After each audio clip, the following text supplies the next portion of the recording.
Hadila. Sakit Bu. Sakit sih Bu. Ini sakit ya. Pokoknya dokter itu waktu manggung Jangan puas ya, biasa. Oke, Siti Hadila. ini Bu. Terus siapa lagi yang belum dipanggil? Udah semua? Bu, udah semua ada Bu. Udah, oke. Udah semua ya anak-anak. Baik, di sini siapa yang masih ingat materi minggu lalu kita membahas mengenai apa? Bu. Apa Keza? Tadi minggu lalu membahas mengenai karya sastra. Betul sekali. Minggu lalu kita sudah membahas mengenai karya sastra. Selanjutnya kita akan membahas salah satu jenis dari karya sastra, yaitu puisi.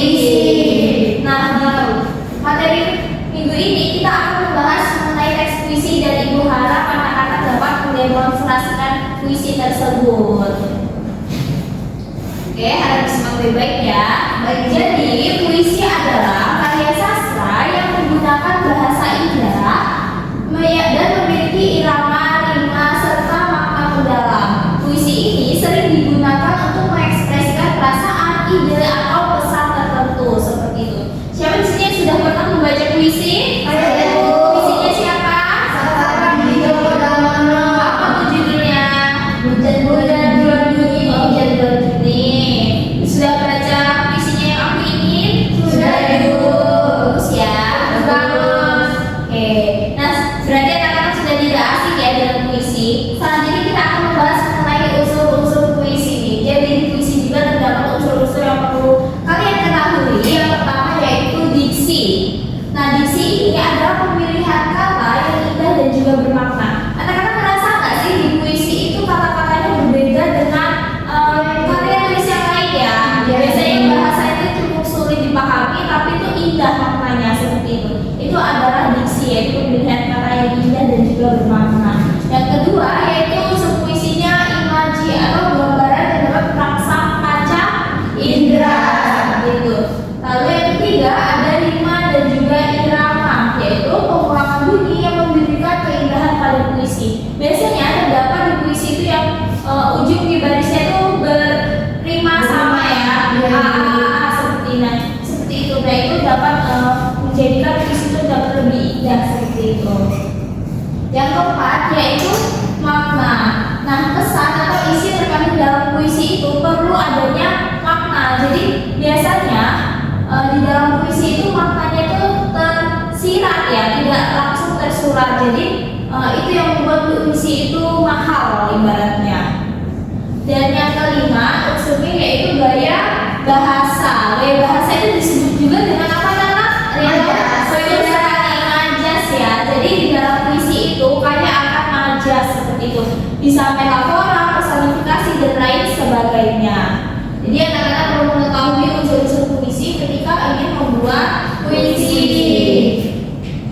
Nah, selanjutnya setelah kita mengetahui unsur-unsur dalam puisi, anak-anak harus mengetahui nih langkah-langkah dalam mendemonstrasikan puisi. Karena setelah ini Ibu harap anak-anak dapat maju untuk mendemonstrasikan puisi yang sudah Ibu buat. Nah, jadi harus dipahami ya. Pertama kita harus memahami isi puisi. Seperti itu. Kita dapat membaca puisi secara perlahan untuk memahami seperti temanya apa sih, terus juga pesannya apa di dalam puisi itu, dan pesan yang ingin disampaikan puisi itu apa sebenarnya. Jadi kita harus memahami isi dari puisi itu. Nah, terus yang kedua kita dapat melatih intonasi dan juga artikulasi. Nah, ketika kita ingin mendemonstrasikan puisi, kita perlu melatih tuh intonasi dan juga artikulasi kita seperti itu. Kita dapat menggunakan intonasi yang sesuai dengan suasana puisi. Nah, ketika puisinya sedih ya intonasinya cenderung menurun ya, mellow seperti itu. Berbeda dengan bahagia ataupun marah. Jadi kita harus dapat menyesuaikannya. Lalu artikulasi itu harus jelas agar puisi dapat dipahami oleh pendengar. A, I, U, nya itu harus jelas seperti itu. Lalu yang ketiga langkahnya ini menghayati puisi. Jadi kita harus berusaha memahami kira-kira pesan apa yang ingin disampaikan, terus emosi apa yang terkandung di dalam puisi tersebut, sehingga kita dapat menghayati dan juga menaruh jiwa kita tuh di puisi tersebut ketika ingin membacanya. Yang keempat, latihan pembacaan. Nah, kita ini dapat melakukan latihan ini di depan cermin ya, seperti itu. Agar kita dapat introspeksi kira-kira diri kita tuh kurangnya apa ketika membaca puisi seperti itu. Dan yang kelima, tampilkan di depan audiens. Nah, ini adalah poin terakhir. Jadi nanti anak-anak dapat maju ke depan untuk mendemonstrasikan puisi ya. Bagaimana mengenai langkah-langkah? Apakah sudah paham? Paham Ibu. Paham, berarti nanti sudah siap ya untuk maju ke depan. Siap Ibu. Oke, nah ini juga Ibu ada tips untuk mendemonstrasikan puisi yang baik. Ada 4 poin. Yang pertama, pilih puisi yang sesuai dengan kemampuan dan perasaan kita. Jadi kita perlu mengetahui nih, kira-kira anak-anak ini menyukai puisi genre apa? Romance kah, sedih kah, perjuangan kah, seperti itu. Romance Bu. Romance ya, apa judulnya? Cinta Bu. Cinta. Iya. Sama dia ini berarti suka banget kan romance. Iya. Ya. Nah, berarti kalian sudah mengetahui ya genre puisi kesukaannya apa. Nah, berarti poin 1 Ibu anggap kalian sudah mengerti, sudah menemukan gitu. Nah, yang kedua, jangan terburu-buru saat membaca, nikmati setiap kata. Kan Ibu sudah bilang bahwasanya di puisi itu kata-kata atau diksinya itu berbeda ya dengan karakteris lainnya. Jadi kita perlu membaca itu perlahan, menghayati maksud yang terkandung di setiap katanya itu apa, seperti itu. Nah, yang ketiga yaitu gunakan jeda pada titik penting untuk memberikan efek dramatis. Jadi kita perlu adanya penekanan-penekanan. Jadi di puisi itu kita perlu menandakan kira-kira bagian mana saja yang harus ditandai, harus diberikan penekanan seperti itu. Dan yang keempat, jangan terlalu banyak gerakan tubuh yang berlebihan. Fokus pada suara dan juga ekspresi wajah. Jadi ketika kita ingin membacakan puisi, diusahakan jangan terlalu terburu-buru dan juga jangan terlalu banyak gerakan.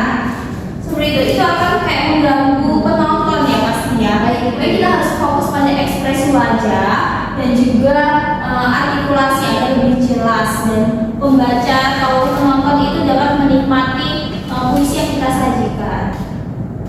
Nah, Ibu rasa cukup ya untuk pemateriannya. Kira-kira ada yang masih bingung atau yang ingin ditanyakan? Sudah cukup jelas. Sudah cukup jelas ya? Oke, baik. Selanjutnya Ibu akan membagi kelompok, Ardila dengan Edita, Nadia dengan Nezia. Jadi masing-masing kelompok harus menyiapkan satu puisi, tapi tenang saja Ibu sudah menyiapkan puisinya, yaitu Senja di Ujung Desa. Jadi nanti per kelompok tugasnya adalah maju ke depan untuk mendemonstrasikan puisi. Seperti itu. Apakah dapat dipahami? Dapat dipahami Ibu. Oke, dapat dipahami ya. Ibu harap kalian dapat mempersiapkan seperti intonasi yang diperhatikan, artikulasinya, penekanannya, ekspresi juga. Itu harus diperhatikan ya untuk persiapan. Karena nanti penilaian ini akan dimasukkan ke buku nilai kalian.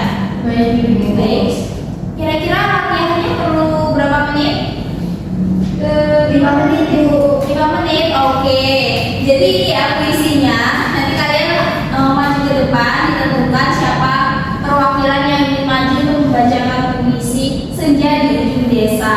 Baik, paham dengan tugas yang diberikan? Oke, selanjutnya silahkan dikerjakan, dipersiapkan penampilannya ya. Ya, silakan mendemonstrasikan puisi Senja di Ujung Desa. Silakan Pak.